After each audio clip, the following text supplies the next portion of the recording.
여러분 안녕하십니까? 아침의 광장 박은정입니다. 많은 분들이 놀라고 가슴 아파한 변호사 사무실 방화 사건과 관련해서 대구시가 화재 예방과 피해 최소화를 위한 대책을 내놨습니다. 먼저 이번 화재 건물과 유사한 노후 업무 시설들을 선정해서 소방서, 구군과 함께 긴급 소방 점검을 하고요. 또 정기 안전 점검 대상에 해당하지 않아서 그동안 화재 안전 사각지대에 있던 30년 이상의 소규모 노후 건축물 가운데 화재 안전에 취약한 500개 동을 선정해서 처음으로 특별 안전 점검을 합니다.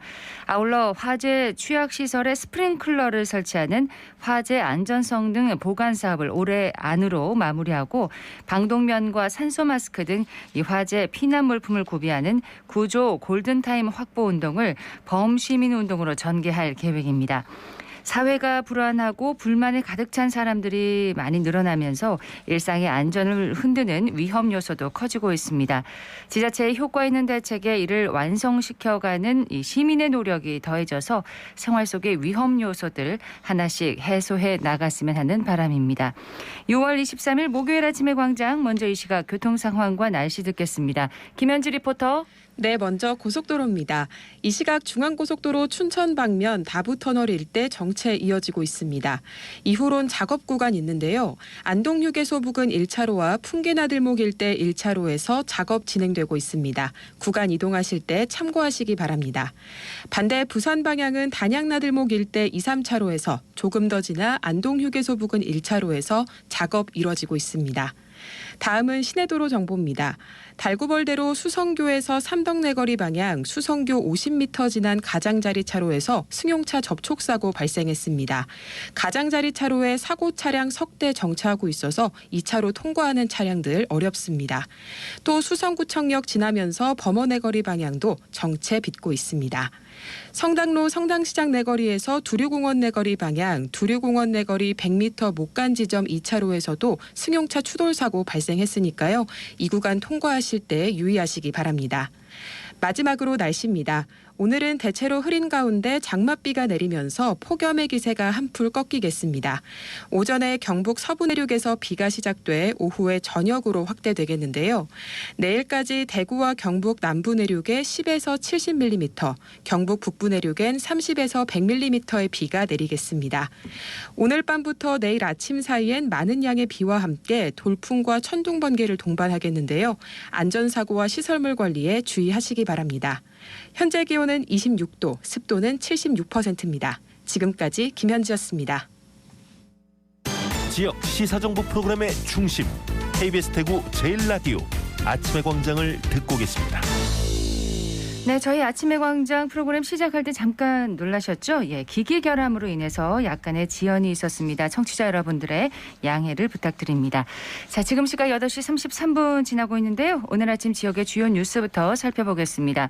뉴스민의 천영길 기자, 오마이뉴스 조정훈 기자 함께합니다. 두 분 어서 오십시오. 네, 안녕하십니까. 예, 청 기자님 첫 소식 들을까요? 네, 급격한 물가 상승으로 어려움을 겪고 있는 저소득층의 생계 부담을 줄여주고자 대구시가 저소득층 한시 긴급 생활지원금을 내일부터 지급을 합니다. 한시적인 거네요. 그렇습니다. 이 지원 대상은 지난달 29일 기준으로 기초생활보장 수급자와 법정 차상위 계층, 또 아동양육비 지원 한부모 가족 등 11만 5천여 가구가 이 대상이 되는데요. 네. 이 지원 금액은 자격과 가구원 숫자에 따라서 최소 30만 원에서 최대 145만 원까지 가구 단위로 지급을 합니다. 이 생계의료 기초생활보장 수급 가구는 이 40만 원에서 145만 원을 주고 이 주거 교육 기초생활보장 수급 가구와 차상위 계층 또 아동양육비를 받는 한부모 가정은 이 30만 원에서 109만 원을 지급합니다. 현금으로 지급되는 건가요? 현금은 아니고요. 우리 대구 시민들은 잘 아는 지역화폐인 대구 행복페이 카드로 지급이 되고 네. 시설에서 생활하고 있는 수급자는 해당 시설로 1인당 20만 원씩 지급을 합니다. 또 이 지원 대상 가구에는 개별 안내문과 알림 메시지가 발송될 예정입니다. 네. 이 대상자는 별도 신청 없이 안내받은 날짜에 신분증을 가지고 읍면동 행정복지센터에서 이 카드를 받으시면 됩니다. 이 지원 받은 금액은 올해 안에 모두 써야 되고요. 뭐 유흥이나 레저, 사행성 업종에서는 이 사용이 제한됩니다.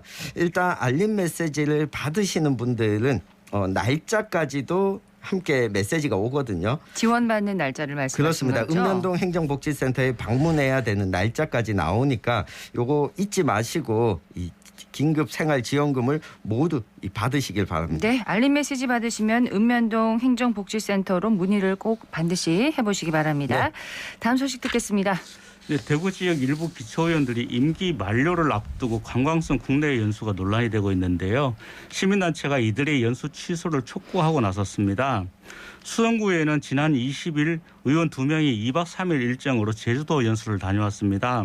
그리고 서구의 의원 8명과 중구의 의원 1명은 오는 27일부터 2박 3일 일정으로 제주도와 부산으로 각각 연수를 갈 예정인데요. 예. 이들의 연수 내용을 보면 수변 경관 개선 사업 그리고 도시 재생, 성공 사례 비교 견학 등 대동소이합니다. 또 이들 의원들에게는 1인당 70에서 80만 원 정도의 교육비가 책정이 되는데요.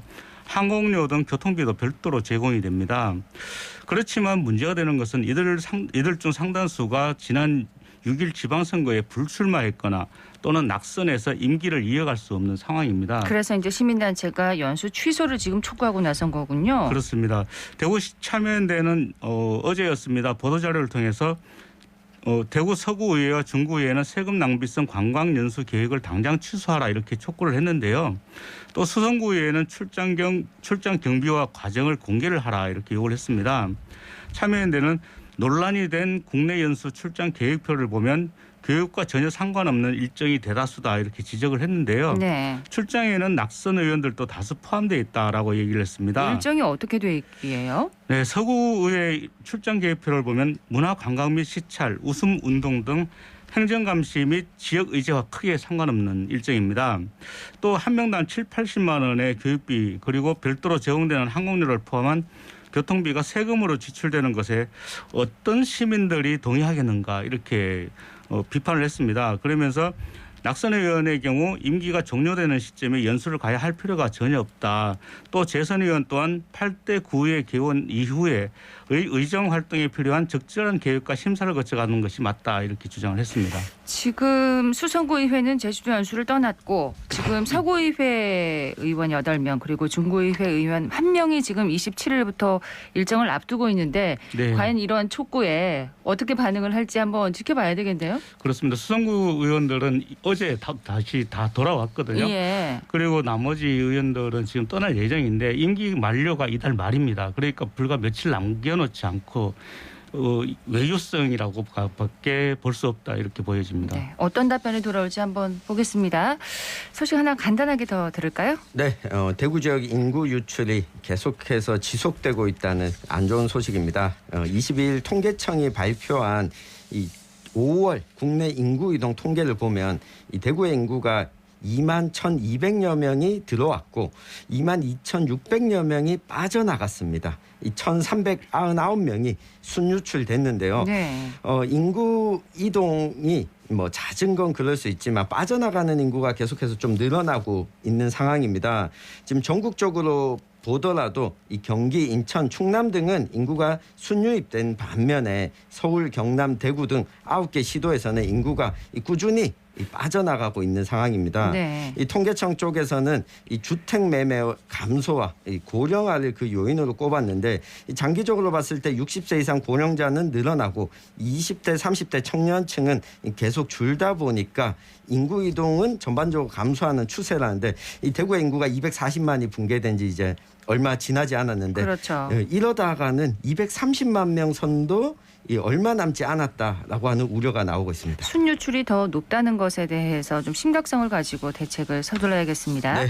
자, 이슈 토크로 넘어가도록 하겠습니다. 오늘 짚어볼 이슈는 뭔가요?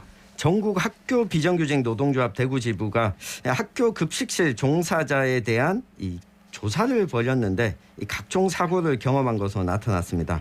산업재해 예방을 위해서 1인당 식수 인원을 줄여야 한다. 이런 요구를 하는데 어떤 내용인지 한번 살펴보겠습니다. 네, 급식실 종사자들 대부분이 각종 사고를 경험했다. 관련 조사 내용부터 좀 자세하게 소개를 해주세요. 네, 전국 학교 비정규직 노동조합 대구지부가 지난달 6일부터 9일까지 대구 시내에 있는 영양사, 조리사 그리고 조리 실무원 학교급식 종사자 514명을 대상으로 조사를 했습니다. 네.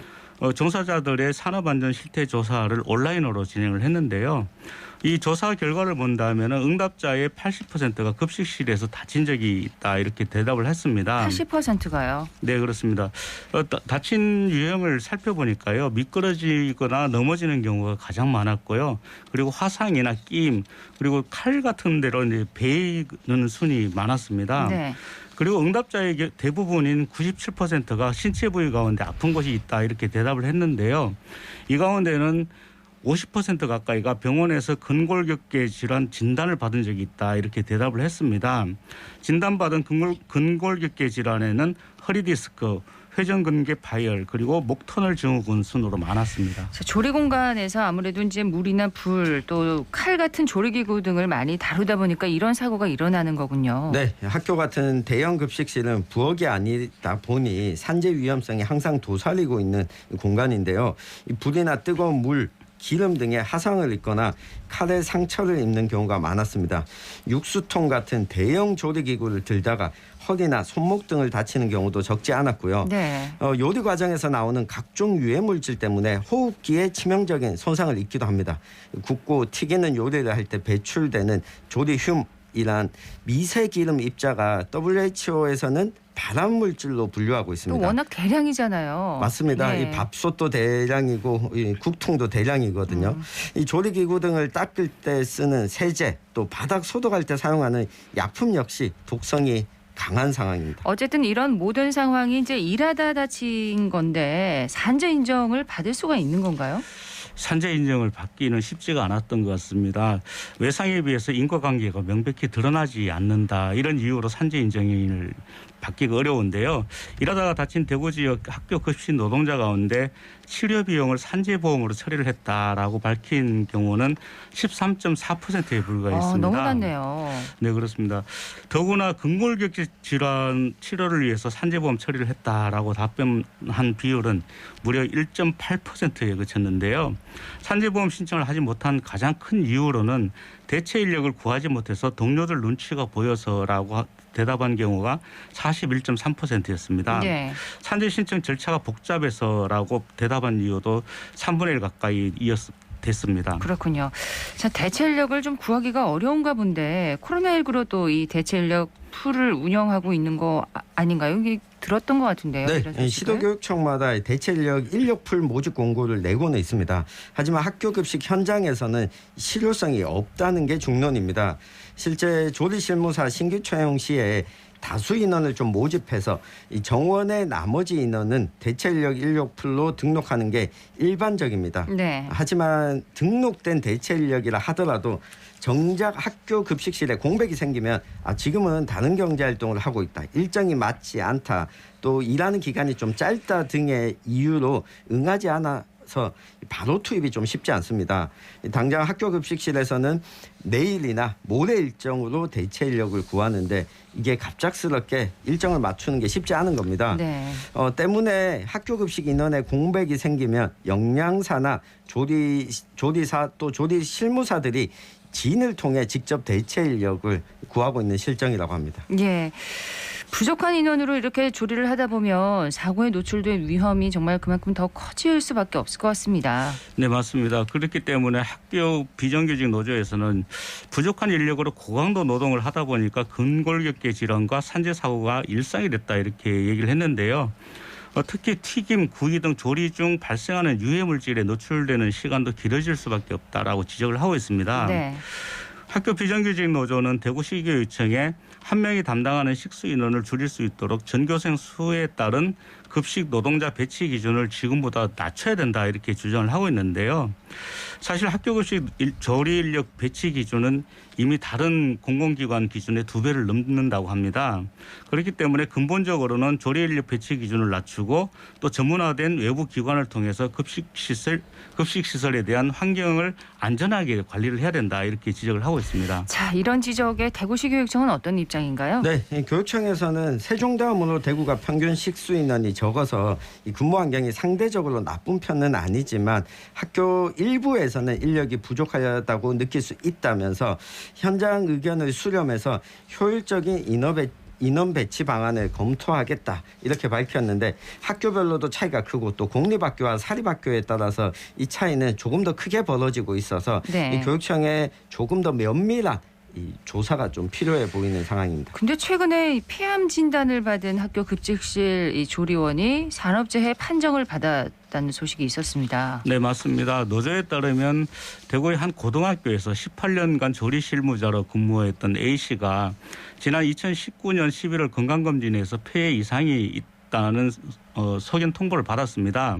이후에 정밀 진단을 거쳐서 2020년에 1차 수술을 받았는데요. 이 A씨는 요양 중이던 지난해 2월에 종격동 림프절 전이가 확인이 됐습니다. 방사선 치료와 항암 치료를 받았고요. 또 현재까지도 호흡이 어렵고 입마름증 등 증상이 있어서 경과 관찰을 하고 있습니다. 네.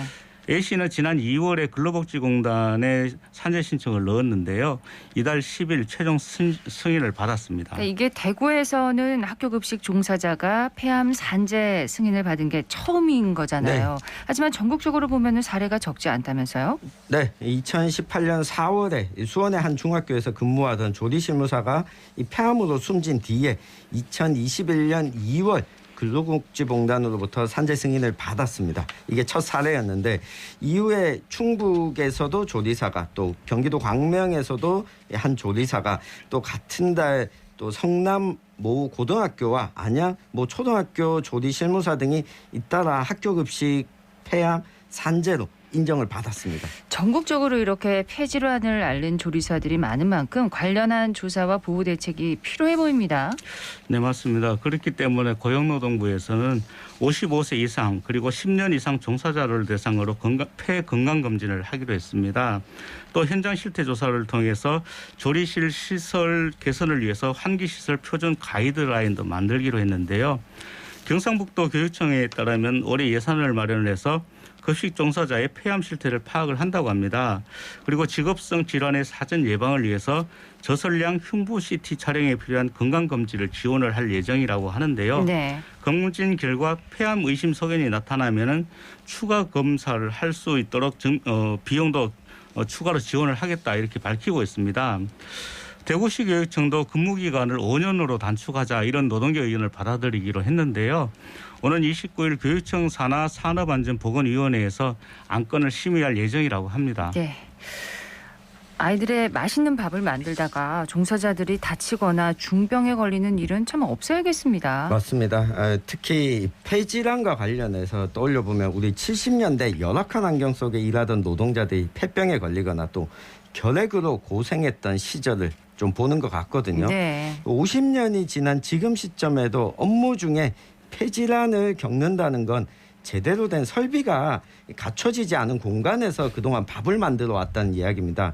일전에 우리 조정 기자님이 실제 학교 급식실 노동자가 일하는 현장에서 같이 밥을 만들어 본 적이 있거든요. 그렇습니까? 네, 그만큼 열악한 환경임을 정책 당국자들도 좀 인지를 했으면 좋겠습니다. 예. 그때 경험 어떠셨어요? 네, 몇 년 전에 모 국회의원이 학교급식 노동자들에 대해서 그저 일하는 아줌마의 밥하는 아줌마에 불과하다 이렇게 얘기를 해서 굉장히 비판이 많았습니다. 네. 그렇기 때문에 그때 당시에 제가 학교급식실 체험을 한번 해봤는데요. 굉장히 뜨거운 불 옆에서 계속해서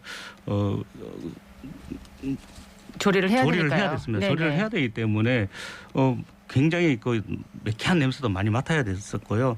이런 일들이 많았습니다. 예. 더구나 이번에 폐암 진단을 받은 조리 실무원이 일했던 학교 급식실을 보니까요. 환기 설비가 대부분 조리 설비에 가려져 있었습니다. 또 민원과 위생상의 문제 등으로 자연 환기도 제대로 할 수 없었다고 하는데요. 이런 조리실의 환경이 바뀌지 않는다면 앞으로도 계속 산재 환자가 나올 수밖에 없는 그렇죠. 구조입니다. 대구시 교육청이 무상급식을 그 다른 시도에 비해서 굉장히 늦었거든요. 그 이후로 급식실 시설을 보강하는데 돈을 많이 썼다 이렇게 얘기를 했는데 현장 노동자들의 근무 환경에 대해서도 좀 더 세심하게 살펴봤으면 좋겠습니다. 그냥 지나쳐서는 안 될 일일 것 같습니다. 뉴스민의 천영길 기자, 오마이뉴스 조정훈 기자였습니다. 두 분 고맙습니다. 고맙습니다. 감사합니다.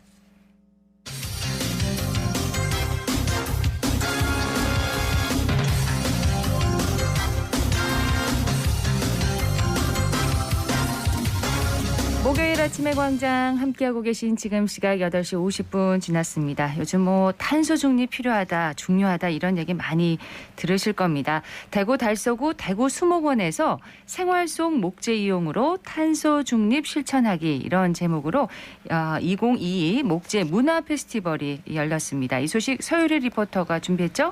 네, 안녕하세요. 네, 지난 주말 동안 열린 목재문화 페스티벌에서는 참나무의 못을 받고 낙엽송을 잘라보는 뚝딱뚝딱 나무왕 선발대회부터 이 넷상의 부부가 뮤지컬 배우의 특별 공연과 함께 결혼식을 올리는 뮤지컬 목혼식 등 다양한 프로그램이 진행됐는데요. 네. 먼저 현장 소리와 함께 남성현 산림청장의 이야기 들어보시죠. 자, 2020년도 기준으로 우리나라의 산림 면적은 전체 국토의 몇 %일까요?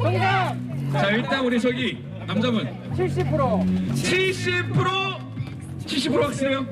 70% 땡! 첫 번째 남왕 후보 4분이 나왔습니다. 박수 한번 보내주시고요. 네. 자, 일단 우리 첫 번째 못 한번 딱 박아주세요. 네. 오! 야.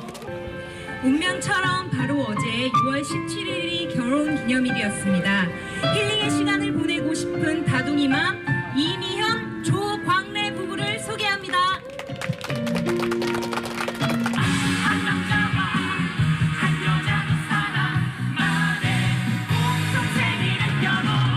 일반적으로 살아있는 나무에만 탄소 흡수를 하는 기능이 있다고 생각하는데 실제 연구 결과에 의하면 나무가 숲에서 베고 나와도 나무 자체에 탄소를 저장하고 있기 때문에 나무가 커다란 하나의 탄소 저장고 역할을 한다.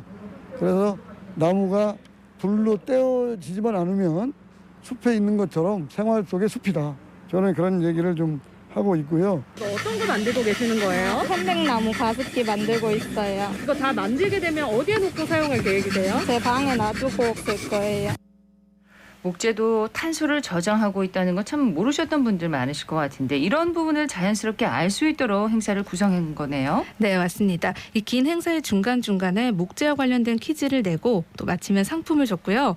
참나무의 못받기 같은 이 목재 체험을 하면 목재 코인을 제공합니다. 또 그걸로 칼림바 만들기나 편백나무 가습기 만들기 등 다양한 체험도 할 수 있었습니다. 그럼 행사에 참여한 시민들의 목소리 들어보겠습니다. 진천동에 사는 김기성입니다. 수입 목재보다는 우리 국내산 목산이 영 간단하고 못받기가 많이 힘들었는데 일단은 최선을 다해서 제가 결승전에 올라갔습니다. 팔뚝에 힘이 좀 있어야지만 강력하게 들어갈 수 있는 것 같아요. 대구에 살고 있는 29살 김범구라고 합니다. 수목원 놀러 왔다가 목재 페스티벌 한다고 해서 부스에 들려봤어요.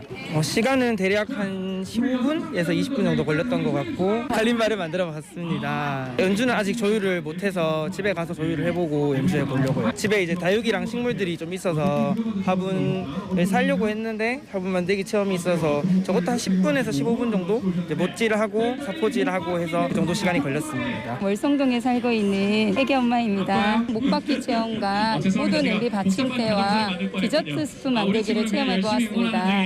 뚝딱뚝딱 목받기 체험은 수입산 나무를 박았을 때는 못이 되게 쉽게 금방 잘 들어갔는데 우리 국산 정말 천연 나무를 하니까 잘 안 들어가더라고요. 그래서 역시 우리나라 나무가 좋구나 이런 생각이 들었습니다. 저희 아이가 디저트 스푼을 만들었어요. 스푼 뒤에 나무 색깔을 골라서 자기가 좋아하는 모양의 스푼을 만드는 체험을 했는데 아이가 하기에 되게 쉽고 평소에 주변에서 할 수 없는 이런 거라서 아이가 이제 천연 나무에 대해서 호기심을 가지는 그런 좋은 기회가 되는 것 같아서 홍보를 많이 하고 이런 참여 기회가 좀 더 많았으면 좋겠습니다.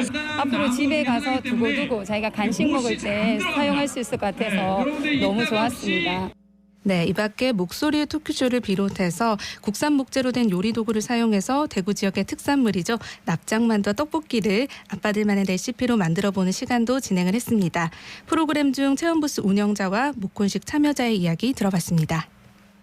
목재 조립식 미니어처 만드는 박상이라고 합니다. 150명 정도 체험을 했던 것 같고요. 벤치 그네라든지 조립식으로 만드는 뭐 하우스라든지 내용들이 좀 다양한데 나무가 이렇게 작게도 되는구나, 작은 조각들로 실제 물건을 만들 수 있구나라는 것 때문에 많이들 좋아하세요. 또 조립도가 다 있어요. 누구나 그 조립도에 따라서 2D가 3D가 되는 경험을 해보실 수 있는 게 미니어처 좀 장점이죠. 저는 대구 달서구에 사는 서지희라고 합니다.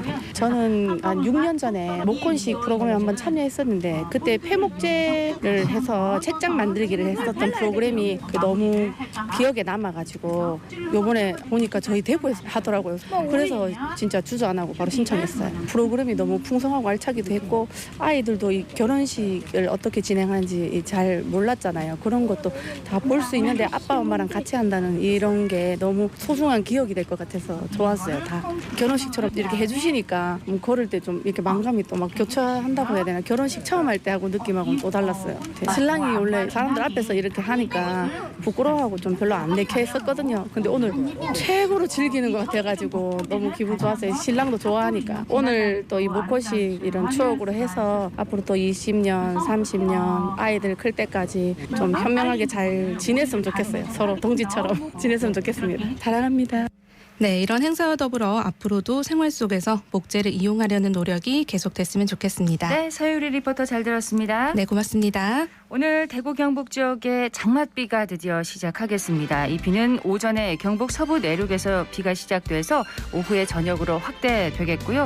내일까지 예상 강수량은 대구와 경북 남부 내륙 지역, 울릉도 독도에 10에서 70, 경북 북부 내륙 지역에는 30에서 100mm 정도 되겠습니다. 비 피해 없도록 잘 대비를 하셔야겠습니다. 아침의 광장 오늘 순서 여기까지입니다. 박은정이었습니다. 고맙습니다.